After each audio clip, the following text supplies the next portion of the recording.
3 years ago, a spark lit my life on fire and changed it. So at this very location in Zion, Utah, I had a transcendental moment, a spiritual moment. For me, it was a rebirth into nature. Yeah. This is a painting I was there making, but everything changed in that moment because I felt an energy come right through me. I lost a kind of connection with self, and I felt a connection to nature and the energy, the fluidity of life, and it changed my hand. Since then, I now paint plein air. I go to kind of extreme locations. This is Yosemite Valley, where I climbed above Yosemite Falls in a very heavy winter storm to make this piece. And for me, it's all about the connection. The canvas board that I painted on actually froze, solid like an ice block. And when I'm trying to paint on it, the ice, the paint became ice moving on top of the ice. And what you see here is the fluidity of that. I had to carry it down like a bento box at the inside. This is a Valley of Fire, which is rocks. But with this connection of nature, this energy, this one with nature, it became fluidity. Everything is painted live, in the moment of connection with that spirit, if you will. And these paintings now become a reflection of that energy. They're not about making a pretty picture of a landscape, but it's more about how to feel the life force that we all have within us, how to release ourselves and reconnect with that birth from all of us, if you will.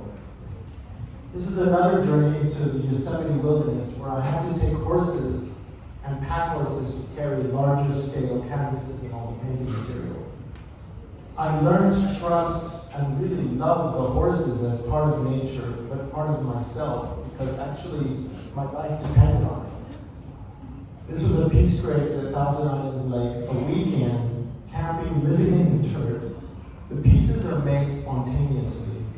It's not planned, it's not designed, it's not thinking, it's just pure emotion and release to the power, the grandiosity, if you will, of nature. This is Big Sur. I just was there less than a month ago painting this piece. And this is the entryway into Big Sur of a tree called Old Veteran. And I go there and I spend a day sitting with the tree to make a painting that is very quickly made, actually. It takes maybe a couple hours. This is a triptych made on the location, connecting, listening, loving, and having communication with Old Veteran, who I know will fall in the ocean probably soon. So every time I go back, I give thanks and connection again with it. This is a very special place for me. This is called Methuselah. This tree is almost 5,000 years old. It's the oldest tree on earth. It's in a hidden location in the White Mountains. I won't tell you where. But to find it is the journey itself. And to paint it is the connection with time. I also paint, I love to paint in heavy snow and heavy rain. Because that's another form of nature. It's another form of our own existence in life.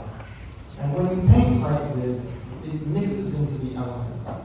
Nature comes and goes into the elements.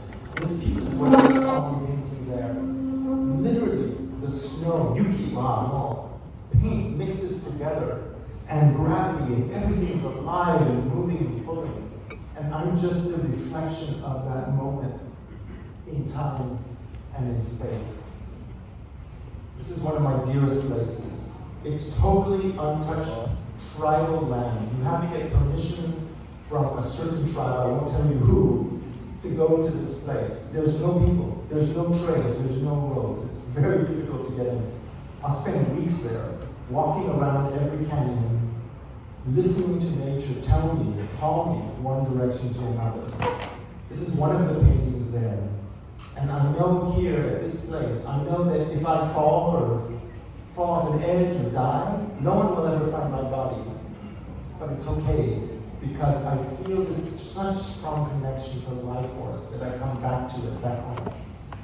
This is Zion, which is where everything started.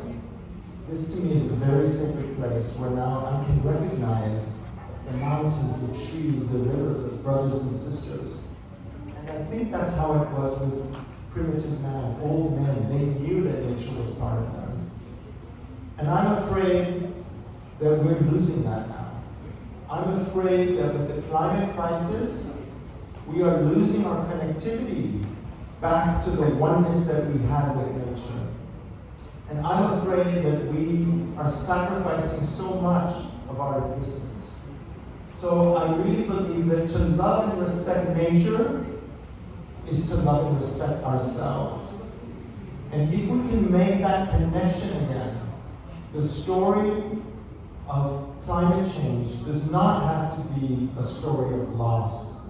It does not have to be a horrible, painful existence that could be, but rather it can be a story of optimism, of hope, of change. If we understand that we are nature, nature is us. It's very, very important to spread that to your friends, to your family, to your children, that we are one with nature. So I'll be having an exhibition on November 7th here in Tokyo in Shibuya. Please come to see it. Please come to see the live paintings. There's films of each part of the journey.